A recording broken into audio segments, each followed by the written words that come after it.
শিল্প, কৃষি এবং অর্থনীতি আপনাদের জন্য এগিয়ে যাচ্ছে বাংলাদেশ।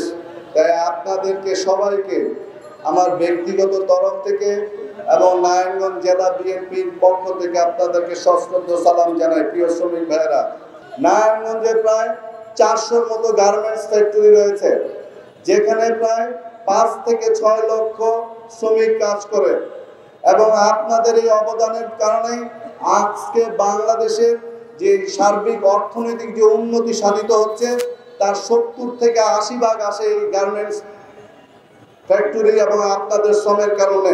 তাই বাংলাদেশকে আজকে আমরা যারা অনেক বড় বড় স্বপ্ন দেখি, বড় বড় কথা বলি, তাদের পিছনে মূল চালিকা শক্তি হচ্ছেন আপনারা। তাই আপনাদের অবদানকে কেউ যদি অস্বীকার করতে চায়, আপনাদের ন্যায্য অধিকারকে থেকে যদি আপনাদেরকে কেউ বঞ্চিত করতে চায়, আপনাদের নিরাপদ কর্ম পরিবেশ যদি কেউ নষ্ট করতে যায়, তবে আমরা তাদেরকে হুঁশিয়ারি উচ্চারণ করে বলে দিতে চাই, বাংলাদেশ জাতীয়তাবাদী দল যতদিন আছে, বাংলাদেশ এবং তথা নারায়ণগঞ্জের কোন শ্রমিকের প্রতি একটি বিন্দু পরিমাণ আঘাত কেউ করতে পারবে না। বন্ধুরা আমার, নারায়ণগঞ্জের দুর্নাম করতে অনেকে পছন্দ করেন, যদিও এর যথেষ্ট কারণও রয়েছে। শিল্প সমৃদ্ধি জেলা হিসেবে আমাদের যে সুযোগ সুবিধা পাওয়ার কথা ছিল, যেই ধরনের নাগরিক সুবিধা এই নারায়ণগঞ্জবাসীর ভোগ করার কথা ছিল, তার মিনিমামটুকু আমরা ভোগ করতে পারি নাই কিছু অসাধু রাজনীতিবিদের কারণে। দীর্ঘ 16 বছরের ফেসিবাদের যে সরকার বিচারহীনতায় রাষ্ট্রকে ডুবিয়েছে, মানুষের ভোটাধিকার লুণ্ঠন করেছে, মানুষের যে গণতান্ত্রিক অধিকার সেটাকে হরণ করে রাষ্ট্রযন্ত্রকে ব্যবহার করে এমন একটি ভীতিকর অবস্থা পরিচালিত হয়েছে এদেশে, যার ফলে মানুষের অধিকার সমুন্নত রাখার কোনো সুযোগ ছিল না। তবে আমরা বিশ্বাস করি আগামী দিনে বাংলাদেশ একটি উদার গণতান্ত্রিক রাষ্ট্র হিসেবে প্রতিষ্ঠিত হবে আপনার এই দেশের জনগণের ভোটের মাধ্যমে। সেই সরকার প্রতিষ্ঠিত হলে অবশ্যই বাংলাদেশ একটি উদার গণতান্ত্রিক রাষ্ট্র হিসেবে যেমন প্রতিষ্ঠিত হবে, সেই হিসেবে আমাদের নারায়ণগঞ্জ বাংলাদেশের যে কোনো জেলার চেয়ে সবচেয়ে উন্নত জেলা হিসেবে স্বীকৃত হবে, সেটা আমরা বিশ্বাস করি। কোন শ্রমিক তার ন্যায্য অধিকার নিয়ে যখন কথা বলতে চেয়েছে, তখনই তার কণ্ঠ রোধ করা হয়েছে। আমরা আগামী দিনে সেই অবস্থান নিশ্চিত করতে চাই।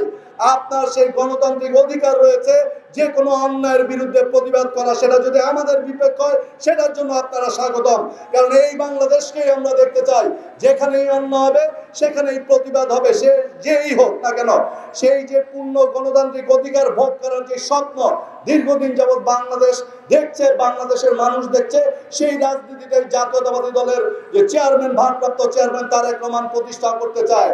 আপনাদের সহযোগিতায়, আপনাদের ভোটের মাধ্যমে যদি জাতীয়তাবাদী দল ক্ষমতায় আসে, তবে আমরা অবশ্যই সেই বাংলাদেশ প্রতিষ্ঠিত করব। বন্ধুরা আমার, যারা আপনাদের নেতৃবৃন্দ আছে, কর্মী আছে, আপনাদের ভাই হিসাবে আমরা যারা আছি, আমাদের প্রতি যদি আপনারা জানান, আমরা আপনাদেরকে নিশ্চিন্তে বলতে চাই, নারায়ণগঞ্জের এমন কোন শিল্প মালিক নাই যারা একজন শ্রমিকের ন্যায্য অধিকার থেকে তাকে বঞ্চিত রাখবে, এটা নিশ্চিতভাবে আপনাদেরকে বলতে চাই।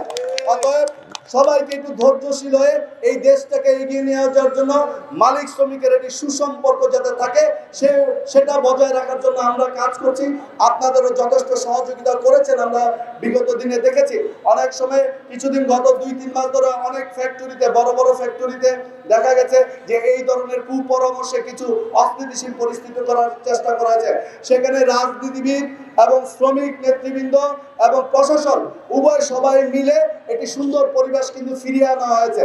অতএব দেশটা আমার, এই শহরটা আমার, এই শহরটাকে সুন্দর এবং আকর্ষণীয় করে তোলার যে স্বপ্ন আমরা দেখি, সেই স্বপ্নে আপনিও একটি বড় অংশীদার, সেটা আমরা বিশ্বাস করি এবং সেই সম্মান আপনাদেরকে জানাই।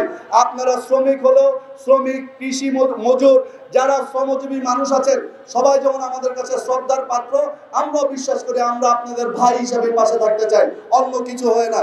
রাজনৈতিক কর্মী হিসেবে সবার কাছে বিনীত আহ্বান, নারায়ণগঞ্জবাসীর কাছে বিনীত আহ্বান, ঐক্য গড়ে তুলুন। নারায়ণগঞ্জকে একটি আত্মমর্যাদাশীল জেলা হিসেবে, বাংলাদেশের সেরা জেলা হিসেবে যাতে আমরা উপস্থাপন করতে পারি, সেই চেষ্টাটা করুন। সবাই মিলে যদি আমরা চেষ্টা করি, অবশ্যই আমাদের যে স্বপ্নের নারায়ণগঞ্জ, যেই নারায়ণগঞ্জকে আমরা দেখতে চাই, সেটাই বাংলাদেশে প্রতিষ্ঠিত করা সম্ভব।